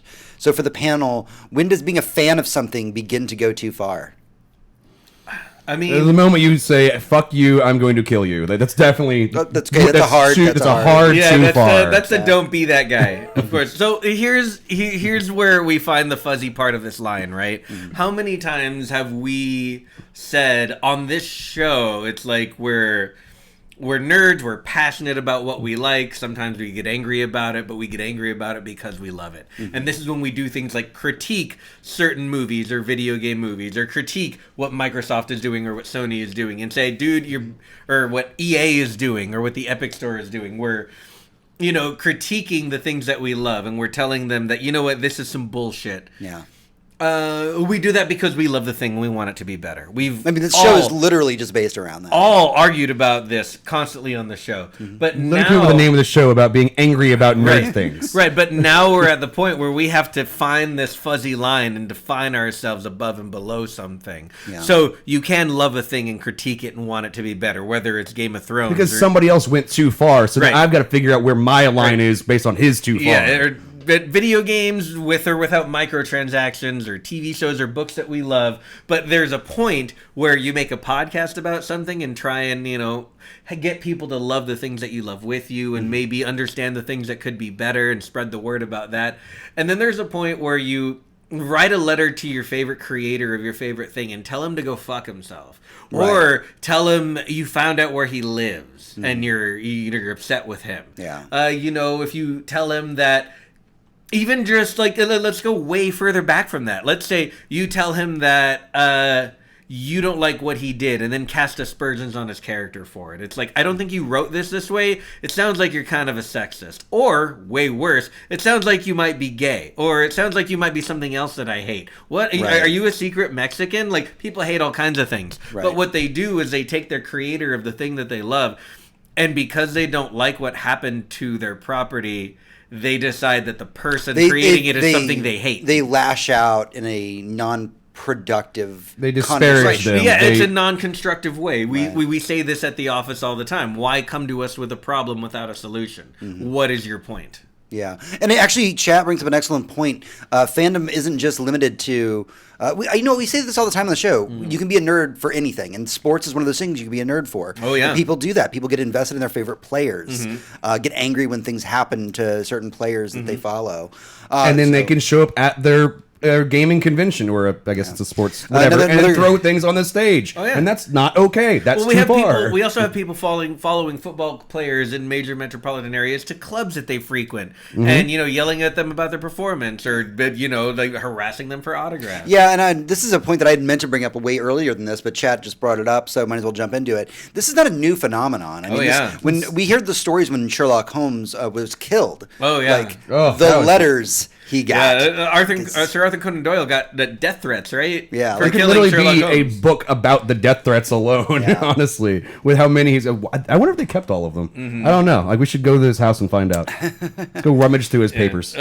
Someone in chat said they don't like it when you call them sports nerds. Look, there is no They difference. could call us nerd nerds. No, the sports nerds. Just so you know, if you hate that term, there is zero difference between D&D and fantasy football. It's the same goddamn game. One has a plot. Yeah, so I think that's when it does go too far, right? There is this moment where you feel that because you have an emotional connection to a fictional character or whatever your fandom is, that that moment that entitlement shows up and says, you say fuck you for doing this to my character or thing. I want you to rewrite it. I don't or think want it counts you as fandom anymore at that point. It's obsession. Once you've obsessed with something and you become so much of your identity that your headcanon, your weird my characters have three eyes thing, that if you don't think that my character has three eyes in this is a Welcome to Night Vale thing that I think is fucking stupid. Because all the fans decided the headcanon was that everybody in the town has three eyes. It's fucking stupid. They never once mentioned this. You think at a show where fucking clouds are talking, they might mention that people have three fucking eyes. They don't. You're fucking idiots. Stop it. It's bad and awful. You're dumb, bad have fans. no idea I don't what know the why I went fuck off you're on this talking fucking about. tangent He's anymore. been storing this fucking tangent for a long time. Okay, but that's I get where you're going, though. manipulating a property to fit your needs because you feel that you're entitled to that is wrong. Because the characters, people who actually make the things, who are getting paid to do it, are the people who can decide where the story goes. If you don't like that story, get a fucking English degree, learn to be a goddamn writer, get the job, write the damn thing, and guess what? Your stupid three-eyed bullshit can be fucking canon. We've really got to get him off this Night Vale Right. train. We got to derail him quick. Yeah, so I think Okay, I'm done with it now. Yeah, and a lot of the problem is exactly that word is entitlement. It's feeling like you own a thing because you like it, and you really just don't. We experienced that very recently. The episode's a week old now, so I feel like I can talk about it because some other Game of Thrones fans has already fucking spoiled this shit from last week's episode, not last night's episode. So we're going 2 weeks ago. 2 weeks ago. Okay. Yes. So there's this whole scene where Daenerys is riding her dragon and she decides to just burn King's Landing down, right? And she fucking murders, like, murder was on sale and it was like a really good sale, and she was just stocking up, right? Just women and children, towns and cities. She just sets it all on fire. Geneva Convention went out the window. Oh no, she's fucking stocked up on the mustard gas See, and weirdly, started dropping it into children's food bowls. The problem was they didn't explain ever in the series that she gets triggered by bells. Right. And she just can't stand the sound of bells. The chat said it best. We had a fire sale. So anyway, the point I'm making is there were fans of the show who were giant Daenerys Targaryen fans who were completely upset that she decided to become a psychopath all of a sudden and burn the city down. All of a sudden. And everyone else was like, are you fucking paying attention? But before, everyone was like, were you fucking paying attention? There were petitions to rewrite the episode and be misguided, I would say, even though this is not my lane, misguided posts on like social media about feminism and about how it must have been like an angry white man writing her character, because why would they suddenly have her go crazy? Right. But there was a lot of fan backlash. I read fans. quite a few articles about that subject, and I just kept going, wow, you've never actually watched this show, have you? So you had fans who had a certain idea about a character, and this is why I think this is such a great example, who all backed the character and loved their character and named their daughters Daenerys. Like, you had a Whenever lot they name her of this going on. Khaleesi, no, fuck you. That's a title, not a name, you dumbass. You might as well name your daughter president.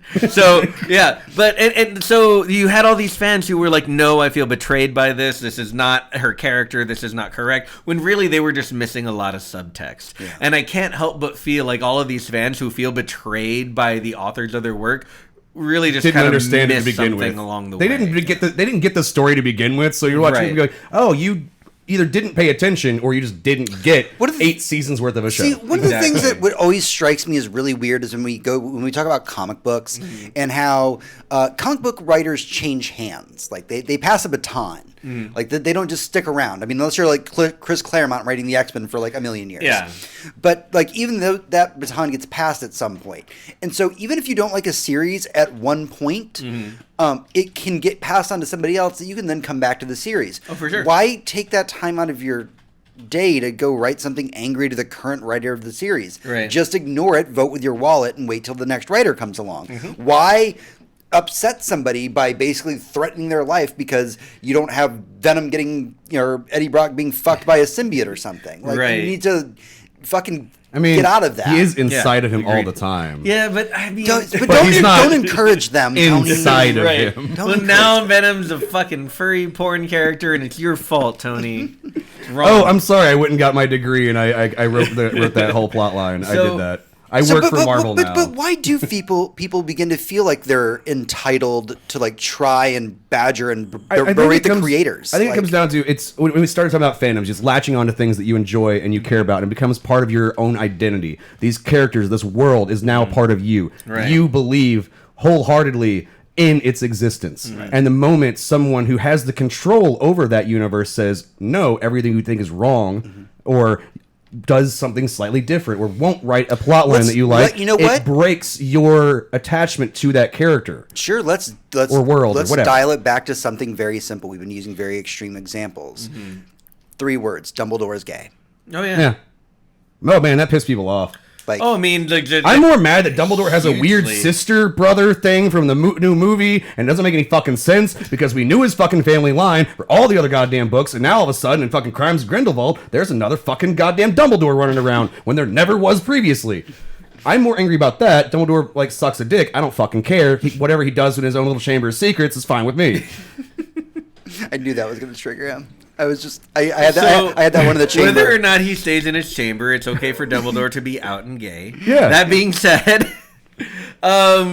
yeah, there's I mean, when we think about I'm sorry, Brooklyn just said fans want a Final Fantasy VII remake. And I was like, yeah, they feel true. entitled to wanting a very bad video game to be remade. They want to spend millions of dollars on an awful video game. Oh no. Anyway, Yeah. I'm so glad we're not popular enough to get hate mail for just half the shit. That you Right. I right? actively I want that. I like it. I revel in other people's misery. It's fun for me.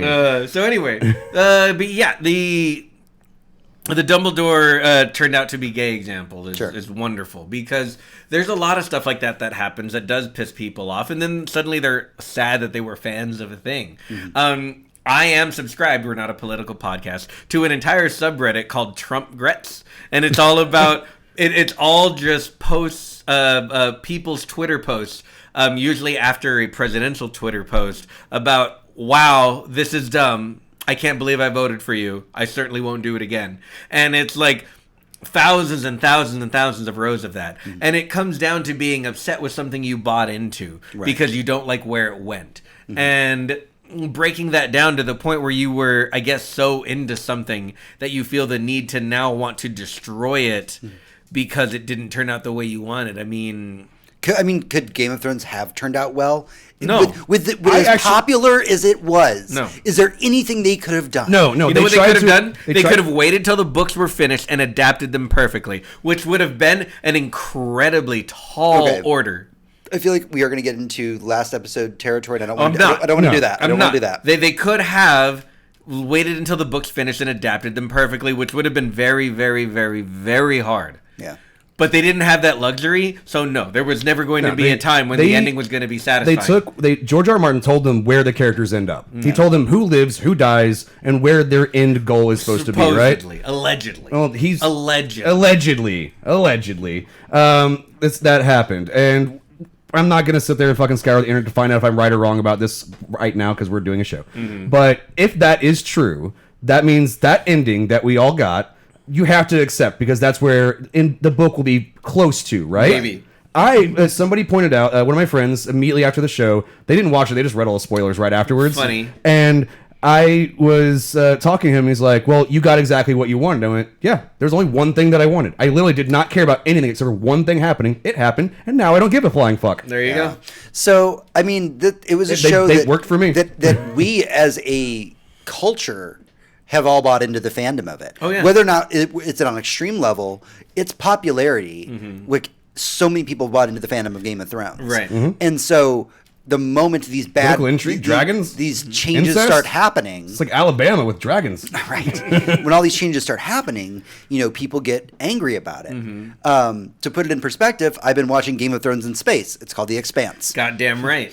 And it's better. It's really good. But I also don't know if I would want to hang around the fandom for that, because there are a couple of Facebook groups I'm subscribed to for the Expanse fandom. It can get a little scary. I bet it can. Yeah, But they all are huge fans of the show and huge fans of the books. They can just be a little weird sometimes when they talk about certain characters and how they did nothing wrong. I think it can get weird, but one of the things that we didn't mention is that individually, when it comes to things like Twitter or Reddit, it's the anonymity that you individually can just start shouting shit, right? Right. But when it comes to things like Facebook groups or forum posts or places where a community gets built, that's where positivity comes out of. Right. When you actually get people together that start talking to each other more than just, I tweeted a thing. It's more like, we're having an entire conversation. So we've grown as a community having this talk. You actually do bring up my kind of almost answer my next question, which was, now that we've established kind of what people can do to have this very toxic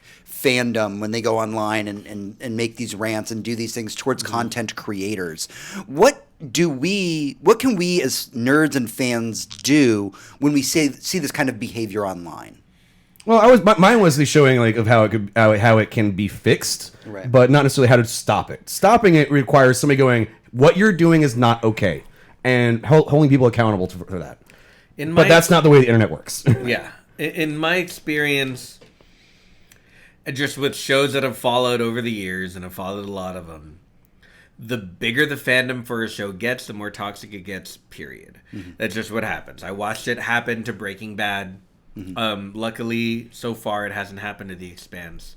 I watched it happen to Game of Thrones. I mean, there's a moment where the fandom is just, I love the show, I love the show, I love the show, wasn't this great, to when it gets big enough for someone to say something, and then suddenly not everyone ignores it. Suddenly there's enough toxic people to latch onto that and make it a big idea. Yeah. Like, with Breaking Bad, perfect example. There was a huge part of the fandom that was very MRA and God, Skylar's such a bitch, etc., without realizing that the show is on her side and you guys are being idiots. But it's hard for the fandom to tell them that because they're fans of the show too. Right. So you end up with this hugely like toxic group of people inside your fandom, and now you're fighting against that. And the bigger a show gets, honestly, I've seen it happen over and over and over again. Just there becomes this section of people who suck within a group of fans, and then they become what the fandom is known for. I just don't feel like the creators themselves have to fight this battle alone. I feel like they shouldn't have to. No, I feel like if you're a fan of something and you see this kind of toxic behavior pop up, that there's something you can do. And I don't have the answer for that. That's why I wanted to ask the question. This is the question that I have about this. It's exactly what I said a couple of weeks ago, is when it comes to stuff like this, when it comes to, and not even like death threats and rape threats are an extreme example, and they're terrible, and obviously do not tolerate that. Right. But it just in the short term, in the here and now, just the you know, if it's the bullshit policy. If you see something, if you smell something, say something. I don't agree with that for this reason, and I don't think that's healthy. Does Twitter have a downvote? No. I only asked this because I read it. I like Reddit. It's a thing. Twitter is comments. It's just okay. So that's all Reddit is either. But there's this button where it goes, "No, you're an idiot. Go away." Right. And if enough people press it, that idea is gone now, and you're not allowed to be on the internet. That's called the like button, and there's no dislike button. No, see, that's what I like about Reddit. There's a dislike button. You go, "No, you're an idiot. Stop posting that." Which is why I bring that up, because that allows for communities to grow. When you go, "You're being toxic," and you can see the comments and being like, "Stop saying this stuff. Don't say disparaging thoughts." Right. Having moderators who can control a conversation. Twitter, you can't control a conversation. Well, the thing about Twitter, honestly, the stupidest thing ever invented. It's just yelling at the sky, but everybody can fucking read it. Well, that's so Facebook and it's angry Twitter, old man yells at a fucking cloud. Right, Facebook and Twitter have that same problem, but here's why, and they know this, and that's the reason they haven't done that, and it's what we see over and over and over again on Reddit. Dislikes can be weaponized. Yeah, and they are constantly. Where someone says if something, I find one post that somebody does that says something I don't like, I literally go in their history and downvote every single thing they've ever done. Because fuck you, you're an idiot. And what if you were a bot and you could do that with one click? And yeah, I could do that too. Right. So what if it's the internet and it's dumb and stupid. Right. But what if it was a Facebook post about raising awareness for like the suicide hotline, and someone was like, "I need 1,000 dislikes on this because I want people committing suicide." That's what happens. I get that. I can see that. I can see why there isn't that on there. Twitter, it seems like it should be a place where it should exist. Facebook has less anonymity in it. But I think what we need to be discussing here when we talk about this is we don't need to be talking about what a platform should and should not have. Okay. Right. Yeah. What we need to do is what can we do in the now? Right. Right. And I think the now is to be present, is to follow your favorite content creators. And then if you see something like that pop up, fucking say something about it. Be like, hey, dude, that's not cool. Like there's no reason you should be attacking this comic book writer or this, movie writer or director. Like, there's just no reason for it because people who just sit there and get away with it are going to keep trying to get away with it. Agreed. I see this most of all recently, and this is my favorite example is the Orville in its first 2 seasons. I love that fucking show. It's an amazing Everything show. about that show is brilliant. And the thing about the fandom is like mostly everyone loves the show. And then someone will say like, why do they write, the I'm forgetting her name right now. I think it's Kelly. That's Kelly. The number one. Yeah. His ex-wife. Yes. They write her as someone said, like, why do they write her as such a slut? Why can't she just be like a nice lady? And like the fandom was immediately like, she's not a slut. She's not a slut. I mean, and like slowly trying to explain to this mental child like what is wrong with everything they said, like as if anyone had the time for that. Right. But they did. And maybe they listened and maybe they were a troll. But right now, the fandom for the community is really committed to keeping it a nice place. And I appreciate that. Right. Because it's Is a that what you wonderful appreciate show. about that? That's what I appreciate about it.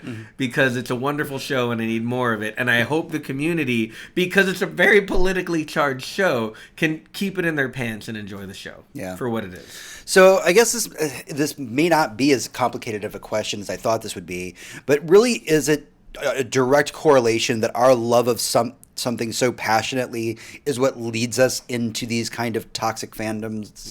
These things when we start to feel entitled about our fandom, it's really a correlation by how much we love what we're watching or reading or any of that. Right, and I think that it's not love anymore once it turns into entitlement. You no longer love something; it's literally become an obsession, or it's become something toxic within yourself that is being projected through a different at that point it's an abusive relationship, right? It's asking whatever you're a partner with to change to conform to you, instead of just being itself. And I think my mantra when it comes to media of all kinds is you do not have the right to second guess the author, period. It is their work, and if they wrote something you don't like, then you don't like that. Now you know you don't like that. That's fine. Stop harassing creators. I've been dealing with this for the last week or so on, again, Destiny subreddits, where I spend most of my time on just Reddit, because that's a game that I like. They recently did an announcement where they said, hey, we're releasing a new patch in 4 weeks. There are going to be some nerfs to stuff. Here are some of the pre-nerfs that we're going to be doing to this. And it's been a solid week of watching everybody scream and yell and endlessly complain and put all these bad comments out there and just negativity after negativity. And then I read that and went, cool. So they showed us like 4 bad things. I really hope that there's this like amazing buffs to everything else and it's going to be awesome. But nobody wants to hear that because it's a bandwagon. So bandwagon is another thing we have to hop on when it comes down to this toxic thing. One person gets angry, another person gets angry, and then everybody's now angry at once. And sometimes it's healthy in the case of like loot boxes or, currency manipulations and shit like that.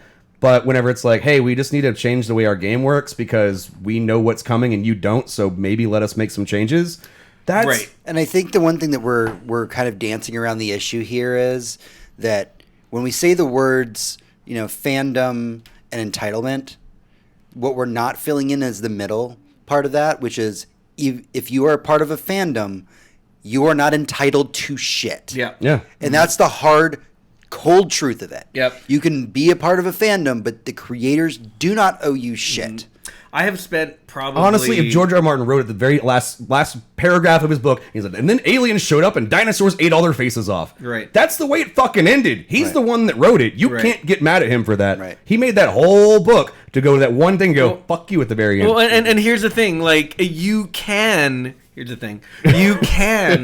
be mad at him for it. You can be mad. But if you're mad at him for it, like, let me use a way more extreme example. Okay. Let's get weirder than alien dinosaurs showing up and eating faces. Let's get to the last episode of the last book of Game of Thrones, and at the end, the last page you flip over, waiting for like 2 paragraphs of like ending, and instead you got I hate Jewish people. Something like that, something right? So worse. Something so incredible that just you're like a bad drawing of Theon's like severed penis. And see that wouldn't no. There's no last paragraph. It's just that's the ending. Something unequivocally awful that you don't agree with, and are like, wow, this is a surprise. I did not see this coming.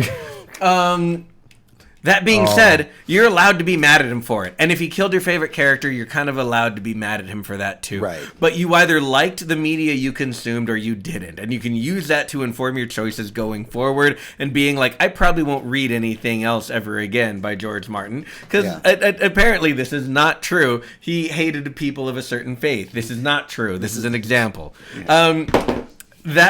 So that's your example. That's your takeaway. You realized you didn't like an author because he has either opinions that are bad or writes stories in a way you don't like. Good. Now you know. Move on with your life. Yeah. Please stop harassing people. Even if they're horrible pieces of shit. Just let them do what they do. Yeah. And people will vote with their wallets. Yeah, exactly. So we've talked about a lot about fandom and entitlement today. It was definitely a subject that I have been worked up and very riled about over the last several weeks. All I've been seeing is this kind of really toxic environment online where, all these content creators are kind of getting poo-pooed on just for writing their comics, doing their TV shows, all this stuff. Fucking Captain Marvel. It's okay to criticize, but it's not okay to do what some of these people are doing online. And we need to make that abundantly clear right now. Mm-hmm. And we as fans should make it clear to them. Yeah, absolutely. Any final thoughts from the panel before we wrap this whole thing up? I got nothing really. You got nothing? I got nothing. I mean, I think we did a pretty good job of saying everything we needed Congratulations, to say. Doctor. Yeah, Doctor. I concur. Do you concur? I concurred. Yeah. Doctor. I think we're good. Please be good people. Be excellent to each other. Yeah, no, Bill and Ted got it fucking right. As John Wick would say. Yeah. All right, that's everything we have for the show this week. All right, if you have any opinions about any of the things that we talked about this week, Tony, where can they find us? Facebook.com/TheSurlyNerd. Like, share with your friends. Patreon.com/TheSurlyNerd. Subscribe to some shit, you fucking bitch. Yeah. Twitter's @TheSurlyNerd. I went too fast. I fucked it up. All right. We're on Spotify, iTunes. iTunes, ratings, reviews, donate button on the website. I'm done. Fuck it. That's enough. That's a lot of things. We've been doing this for 310 goddamn episodes. If you don't know where the fuck you can like and subscribe shit to, you're a fucking idiot who's never watched YouTube. Hey, new people come here all the time. Do they not watch YouTube? Fans. Is there a person who's never watched a like subscribe thing at the end of any video There ever? might Your dog. be. My dog knows that whenever I say those words, it's time for food. That's why I'm. All right, that's everything for the show this week. Until next week, for Tony, this is James. For James, this is Tony. No, I'm Hector. Adventurers, good night. And good game. No, she straight up knows whenever we do the ending part. So I get food now on Mondays. So I have a deal to make with you because you guys know that Monday is Memorial Day, Right. And you know my history of coming in on days off. But according to my brain schedule, next week is the week we get to talk about Endgame. Yeah. So if that is the case, I will make it a point to be here. Okay. Decide right now if we want to talk about Endgame. Yeah. Hey, what do y'all guys think? We said we would give We it said 1 we'd give it a month. month, and it's literally a month. Yeah. Do we on get to Monday. talk about Endgame after? Yeah. Next week's episode? Yeah, it's We literally next spoiled Monday's Game of episode. Thrones. But that's okay. We didn't talk about the last episode. That's all right, even though it was just yesterday. By the Dude, way, but we can't now because it's not on the recording, so I can say I'm so fucking happy to hear it. Audience wants it. Audience wants it. Next week By is the way, Endgame. Supergirl ended last night, and Legends of Tomorrow ends tonight. I just and watched last week's episode right before the show. It was so good. I'm in a They've lot of been pain. I'm so sorry, good. guys. Yeah, you go to bed. Yep, he's sick. So yeah, he's not feeling well. But yeah, I feel like watch those shows. They've been amazing all season. Those two specifically. Flash and Arrow were fine. Flash has been fine. I need to catch back. I'm like an episode behind or whatever. Yeah. But Arrow, I'm just like, dude, You don't have to watch it. I'm It's like fine. 8 more. I'm like, I've got 2 episodes left this season. The reason I'm watching 8 Arrow next, and that's it. The reason I'm watching Arrow is because it's over. It's got one season, it's got half a season left, not even half a season, and we're good. 8 episodes. So I it's figure I'm this far, I'll finish it off. and I'm like 8 episodes, and then Batwoman takes over his slot, which is gonna fucking. I called it like when James and I were talking. It was like, okay, so she comes on right after Supergirl. Yeah. As like the premiere. I'm like, makes sense. Yeah. And then 8 weeks later. Now a new time slot is exactly where Arrow was. Exactly. Right This after whatever crisis Brooklyn, event that they have that kills the Arrow. This is a thing. Yeah. From like the Addams Family. This is also a thing. But that's this it's a very this is the thing. it's a very tiny large thing. It's so very here's heavy. the thing, and there's the thing. There's a thing, and then we need a Blu-ray copy or just a DVD, a copy of the thing. As the film. John Carpenter's the John thing. Carpenter's the so thing. that we have 3 things. We have 3 things. Yeah. So it'd be like 1 thing, 2 thing, 3 thing. We do need a copy of the thing. Orange thing, red thing, blue thing. Damn it. And it has to be a Blu-ray, so we need the blue Yeah, thing. then it's a blue We need thing. an orange thing. You can put some red on it. But nail polish. Nail polish. Okay, I was gonna say it red might nail be polish. a little bit racist if we have a red. No, hand. nail polish. It can be a female hand. Who cares? I mean, it's the You thing. don't know his life, their life. It's a severed hand. Oh, we don't know it. you really need to see John Wick 3 because Tyler is a major character in the movie from Billions. Really? Yes. With hair? And they're great. No hair. Okay, did you watch this season of Billions? No. Hair. Do they get hair? 1 episode. Ooh, that sounds fun. She. Oh wait. The actress- first episode. No, the actress. It's like 2 or 3 episodes in, I think. She wears a wig, right? She's and a dress? wearing a wig. Yeah, Maybe I wig have and a seen dress. more than one episode. Okay, so yeah, she's wearing a wig and a dress. And That so was you go- awesome. That's because I was like, holy shit, I've seen her before. That's what she her with hair and her without hair are two completely different people. No, they totally do the whole like shaved head, and they look like they're in like the high table, like she's got tattoos and shit. It's awesome. Nice. It's awesome, so good, and like they're a great character too. Post what schedule on Twitch? Oh, that we're just gonna talk about in game next week. I don't know how to fucking do that. What do you, we did it for Infinity War. We literally just lay out what we liked about the movie. Oh no, he says post the schedule on Twitch. Oh, is that a thing? Yeah, people post schedules on Twitch. I Oh. don't know how to do that. Well, You do it. I gave you fucking admin rights and shit. Yeah, Jesus fuck! Like I you don't even- literally don't know if that's a thing It's or like not. It probably it's like is. he wants me to jerk myself off. Hey, you know what? Sometimes you gotta. You been playing, what is it called? Beef Jerkins? No. Beef Jerkins? I need to click save show. All right. Well, thank you guys so much for hanging out. It's been a great night.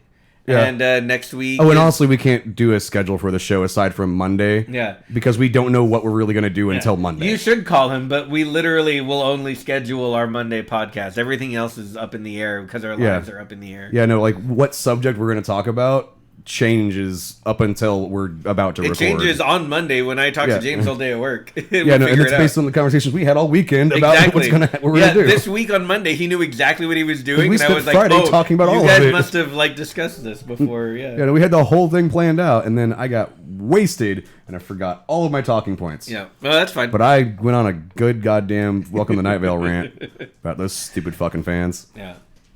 I But just yeah, want people to watch, be mad watch at me. Supergirl and watch Legends of Tomorrow. Both of this current season of those two shows have been phenomenal.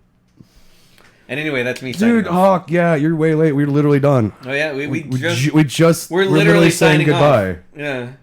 We did not cover. We totally spoiled Game of Thrones. At least the week before. We spoiled last week's Game of Thrones. This week we I tried did not to spoil after it. the episode. I did Yeah, say he did. that Daenerys dying is my favorite best thing. Yeah. But then the we melting of spoiled the it chair is after, but fucking not, like, stupid. on the podcast. Yeah. Yeah. All right, so yeah, later, guys. I've got to go do a Destiny thing because we forgot to do it all week. Ooh, yeah. And Yeah, we'll see you next Monday. Even me, I might be really drunk, but you'll see me next Monday for Endgame Day. see, I don't really watch Judy right behind you. I don't really take Mondays off. But again, I'm going to go ahead and end the live. Bye.